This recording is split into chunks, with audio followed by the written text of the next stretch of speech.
Il n'y a pratiquement personne, c'est désolant. Il n'y a pas eu assez de publicité, ou alors c'est la chaleur. Il y en a pas qui emmène tous les cas, tous les canettes, tous les occupent. Vous n'avez pas emmêlé. Vous n'avez pas emmêlé tous les vides. Allez, là Élie, que je vais la bouger. Élie tourne. Allez mon Élie tourne. Et doucement. C'est bien mon Élie. Oh oh. Ah putain, voilà. Ça c'est elle. Allez, Élie tourne. Allez mon Élie. Là, c'est bien mon Élie. C'est bien. Ne regarde pas du bon côté.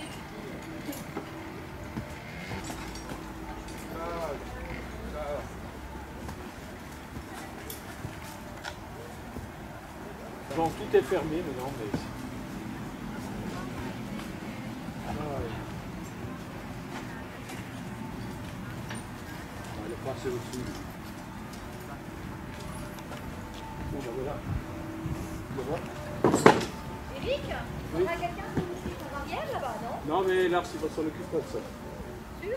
Oui, oui. Bah, ou un des trois compagnons, là.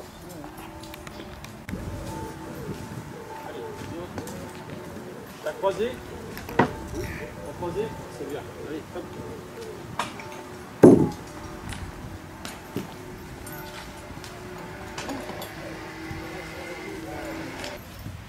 Alors. Oh non. Non, mais trompette, arrête. Allez, oh oh. Bon, laisse comme ça, c'est pas. C'est d'un mètre. Allez.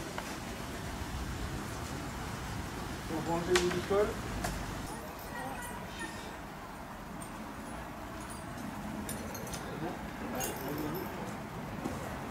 Gauche, doucement. Gauche, gauche, gauche, gauche, doucement. Oh oh, oh oh, oh oh. Là, il est très bon là. Ah bah oui, elle va le détendre. Bah elle, c'est les nouveaux.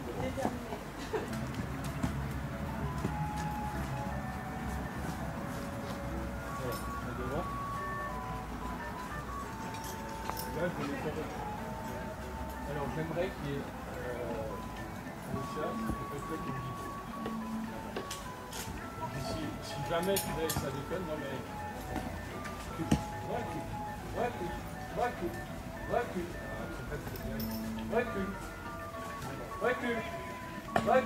oh oh. Voilà, là on peut appeler. Allez, reste à la tête Sophie. Voilà, reste bien à la tête.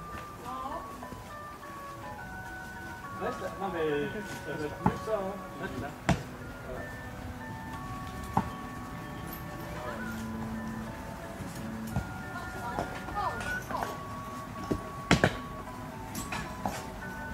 Ah ouais. Eh. Ah ouais.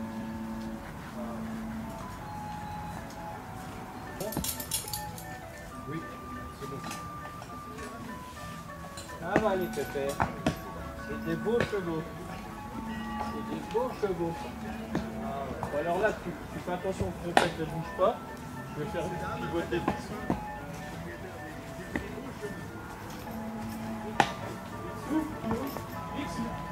Picsou. Allez.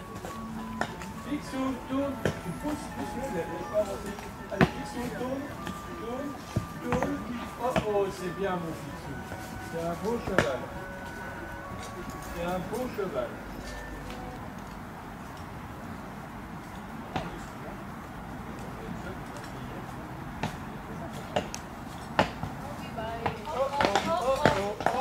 Ça va, tout va bien, ça va.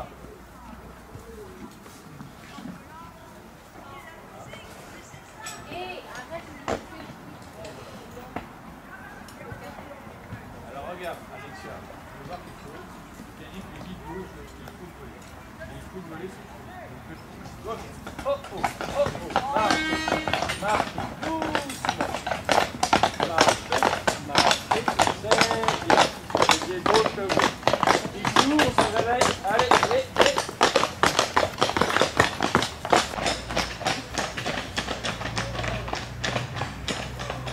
petit. Allez, viens là.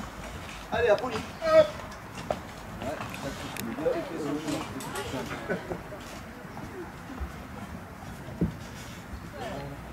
vous devra descendre, vous descendrez pas en premier, il y aura un avant, bien attendre que... Allez, vous pouvez vous enlever. L'attache soit arrêtée. Allez, Picsou, trompette, droite, marchez. Ah, ah. C'est pas mon chapeau. C'est bien, c'est des beaux cheveux. Je trouve la couvre-tête.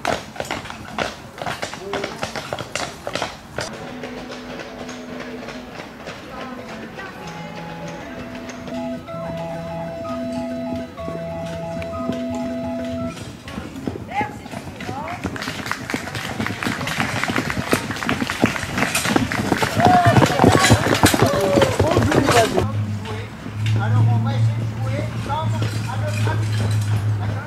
D'accord? Donc vous demandez la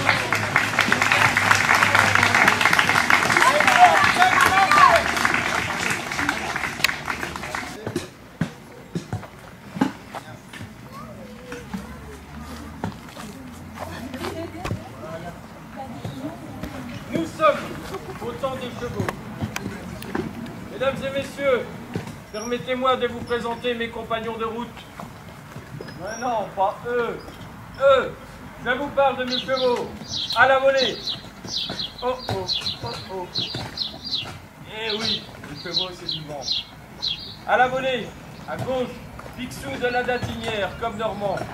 À droite, trompette de Margueil, Percheron. Outimon, Élite, fille de trompette, Néo Charmois, Percheron. Et Jeep, Anna Rattel.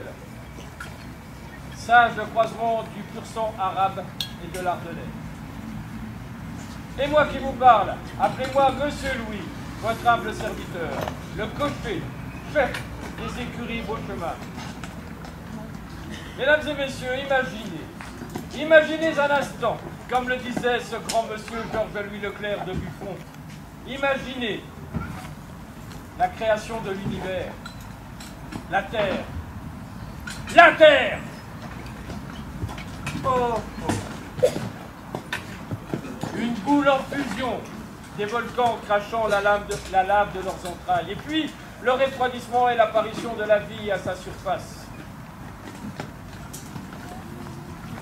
Les eaux recouvrent les terres, et puis dans cet océan primitif se développent les premiers animaux. Les terres se fissurent, les eaux s'engloutissent, les continents se disloquent, et enfin, l'homme apparaît. Buffon place l'homme au sommet de la création. Par sa physionomie, il lui ressemble aux animaux. L'homme est doué de raison, c'est pour cela que Buffon le place au sommet de la création. Et c'est là où je voulais vous emmener, mesdames et messieurs. Buffon écrira bien plus tard, dans son ouvrage encyclopédique « L'histoire naturelle », Buffon écrira « La plus noble conquête que l'homme ait jamais faite est celle de ce fier et fougueux animal qui l'accompagne avec lui dans la gloire de la guerre et la fatigue des combats. » Nous sommes en 1930, non loin de Paris. Nous délaissons nos chevaux, nos braves chevaux. Nos chevaux qui ont tant transporté, qui ont tant travaillé, qui nous ont tant accompagnés, nous les délaissons pour des moteurs à piston, pétaradant, hurlant, crachant de la fumée nauséabonde sortant des naseaux des monstres des enfers. Mais paraît-il, il faut bien évoluer, il faut bien avancer, il faut bien oublier de prendre le temps, il faut accélérer le pas, il nous faut vous oubliez de les regarder. Il suffit, Monsieur Louis, mon bon cocher. Vos chevaux ont bien assez repris leur souffle et vous-même bien assez de viser le nez en l'air. Entrez tel un navire échoué. Il est grand temps pour vous, mon bon monsieur, de repartir. Allez où ça fait ça? Vous-même et vos chevaux me coûtez bien assez cher pour vous permettre de rester encore. Ne profitez pas de notre aimable condition et sentiments. C'est bien gentil, là, monsieur Beauchemin, mais il ne faudrait pas qu'il ait du défaut. Un peu péteux quand même. Lars.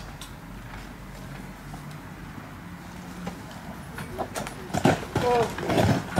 Parfait. Parfait.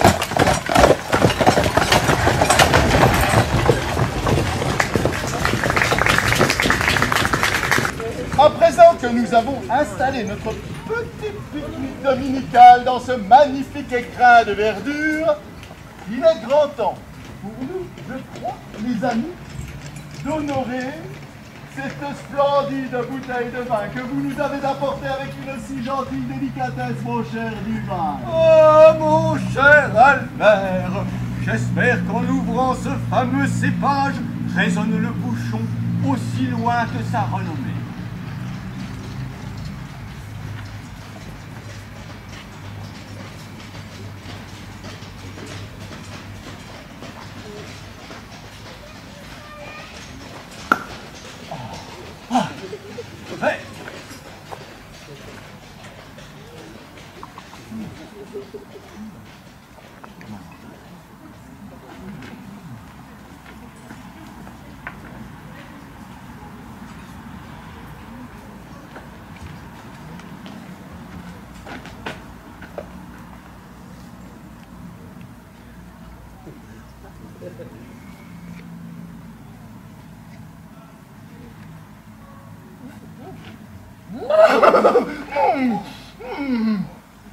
Quel délice, quelle aventure, quel voyage, vraiment. Je comprends mieux sa renommée.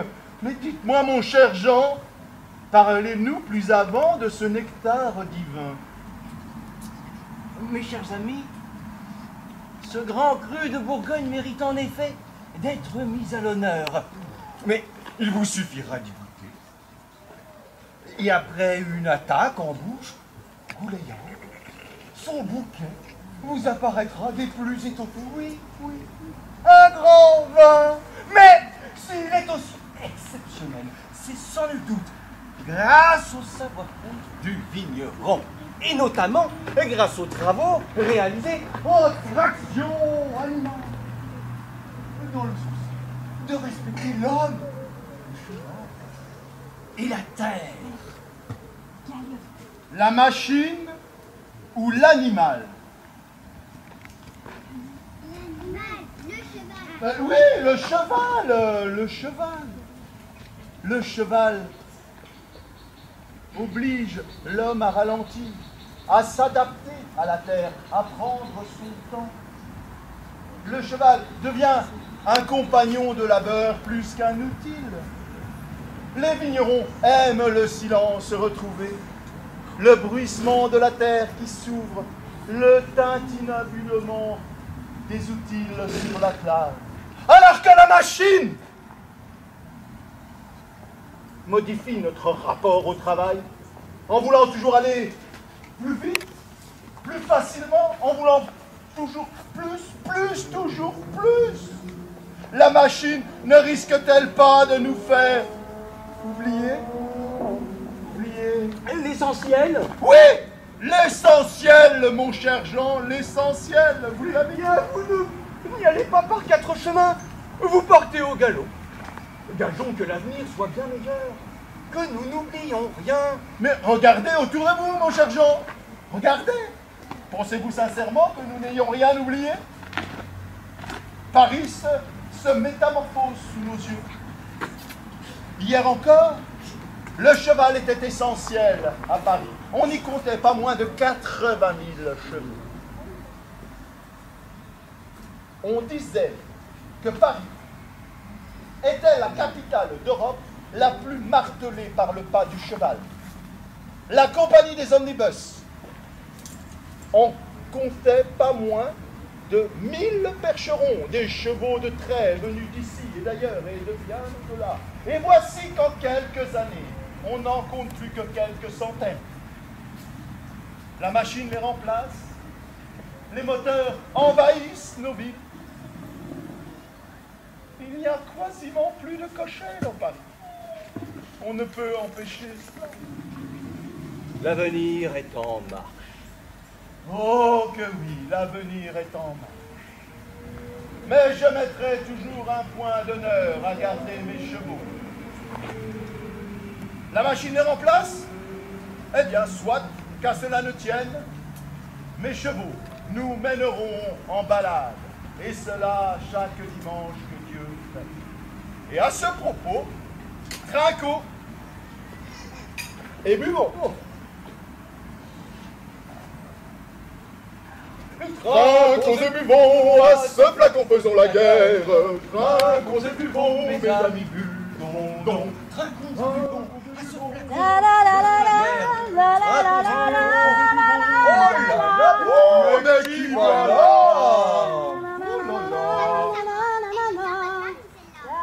Ça c'est sûr. Elle n'a même pas de cheval, qu'un pauvre mouton. Oh, les enfants, il suffit. Il suffit, les enfants, écoutez votre mère! Enfin. Mais il suffit, les enfants, enfin écoutez votre mère. Mon bon monsieur, bien habillé, soyez pas tout compris comme un enfant de cœur. J'ai l'habitude. Bien souvent, le regard des mioches s'accommode pas des simples tissus que je peux porter. La vie fait-il le moine chez vous? Quant à vous, petite demoiselle, sachez que si ma chemise et ma jupe ne sont pas parées de broderie ni à la mode de Paris, mais bien moi, mes habits, ils sentent bon la vie des champs, la liberté, le printemps, la bohème, la vie.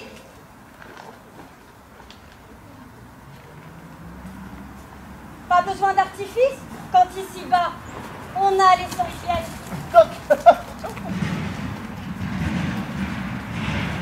Petite histoire. Un jour, j'ai connu un homme très riche, mais très malheureux. Une vieille dame lui dit alors: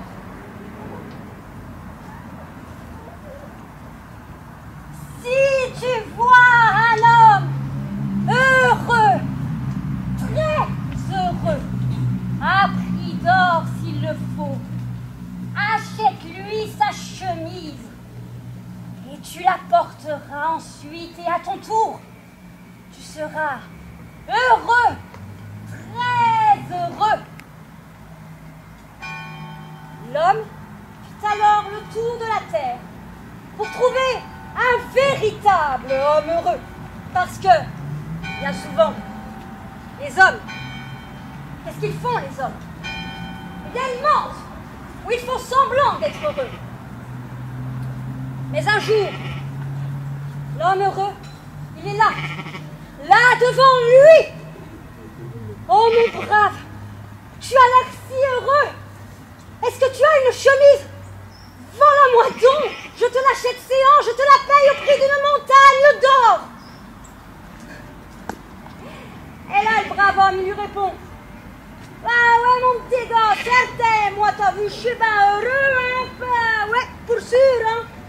Mais alors, je suis si pauvre que je n'ai pas de chemise. Fin de l'histoire.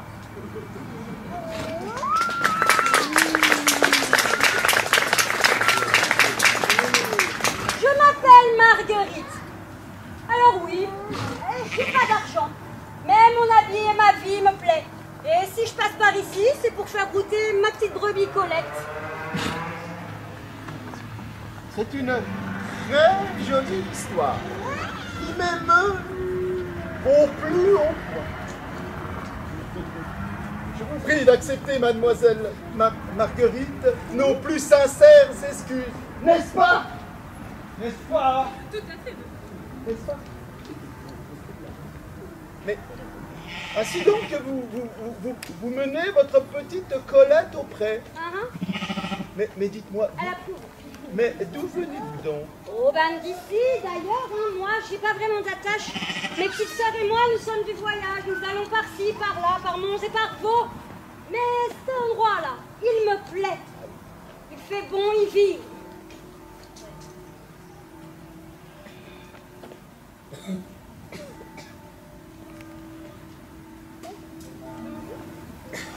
Un matin, un matin.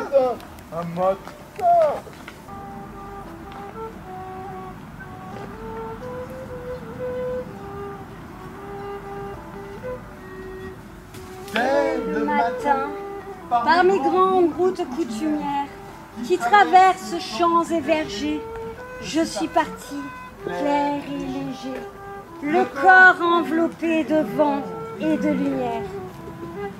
Je vais. Je ne sais où. Je ne sais où. Je vais, je suis heureux. Je vais, je suis heureuse. C'est fête et joie en ma poitrine. Que m'importe droits et doctrines. Que m'importe droits et doctrines. Le caillou sonne et lui, sous mes talons poudreux. Je marche avec l'orgueil d'aimer l'air et la terre. D'être immense. Et d'être fou. Et de mêler le monde et tout à cet enivrement de vie élémentaire.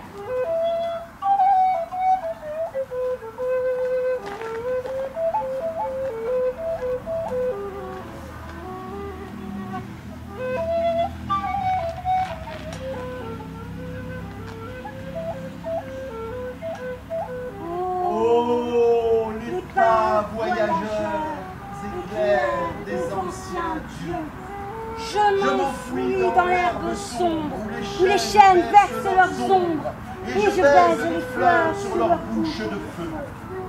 Les bras fluides et doux des rivières m'accueillent, je me repose et je repars avec mon guide, le hasard. Par des sentiers sous bois dont je mâche les feuilles, il me semble, jusqu'à ce jour, n'avoir vécu que pour mourir et non pour vivre. Oh, quel tombeau creuse les livres! Oh, quel tombeau creuse les livres et que de fronts armés y descendent vaincus. Dites, est-il vrai qu'hier il exista des choses et que des yeux quotidiens aient regardé avant le mien se pavoiser les fruits et s'exalter les roses? Pour la première fois, je vois les vents vermeils briller dans la mer des branchages. Mon âme humaine n'a point d'âge. Tout est jeune, tout est nouveau sous le soleil. J'aime mes yeux, mes bras, mes mains, ma chair, mon torse, mes cheveux amples et blonds. Et je voudrais par mes poumons boire l'espace entier pour en gonfler ma force. Oh, ces marches à travers bois, plaines, fossés, où l'être chante et pleure et crie, et se dépense avec furie, et s'enivre de soi, ainsi qu'un insensé. Oh! Émile Terraren, quelle hauteur! Mais quelle hauteur, mes amis, quelle hauteur! Et vous voyez, mon cher, c'est avec ma petite Colette que je vais par ces chemins. Parce que cette petite bête, je l'aime, elle m'écoute, elle me comprend, elle ne me juge pas. Et oui, je l'aime, cette petite bête. Mais je vous comprends tellement, mademoiselle Marguerite. Pour moi, mes chevaux sont mes compagnons. Sans eux, le monde serait vide. Mais dites-moi, accepteriez-vous de partager avec nous notre humble petit pique-nique? Comme elle le dit, mademoiselle Marguerite, elle est bien belle, cette petite bête-là. Permettez-moi de vous présenter mon étalon de soie, Milord des Gouttières. La couleur gris-fer, ce sont des gènes bien ancrés, qui quelquefois vous font la magie de réapparaître. Des gènes de percheron nivernais, percheron noir. Le cheval auxois, on retrouve ses origines en Saône-et-Loire, la Roche de Solutré. La Roche de Solutré où les hommes primitifs pourchassaient les troupeaux pour les faire tomber de la falaise, pour les manger ensuite. Et puis, bien longtemps après, la jumenterie locale, croisée avec le train nivernais, ce percheron noir et le cheval des montagnes, le comtois aujourd'hui, a donné naissance à cette race, l'auxois. Enrichi des pâturages de l'auxois, C'est un cheval de forte ossature, de grands traits. Mais malheureusement aujourd'hui, je déplore que cette race soit en déclin, rattachée aux races de type ardennais, l'ardennais des Vosges ou le trait du Nord. Eh bien, notre auxois peut disparaître très bientôt et je déplore que certains éleveurs aillent chercher des étalons brabançons apparentés à l'ardennais belge avec des pâturons poilus et puis des allures steppées. Le steppe, l'allure des chevaux de plaine qui marchent dans l'eau. Le cheval est obligé d'avoir beaucoup d'énergie pour se sortir de ces terrains hydromorphes. Il lève les antérieurs très hauts pour éviter que ce sabot colle à la terre.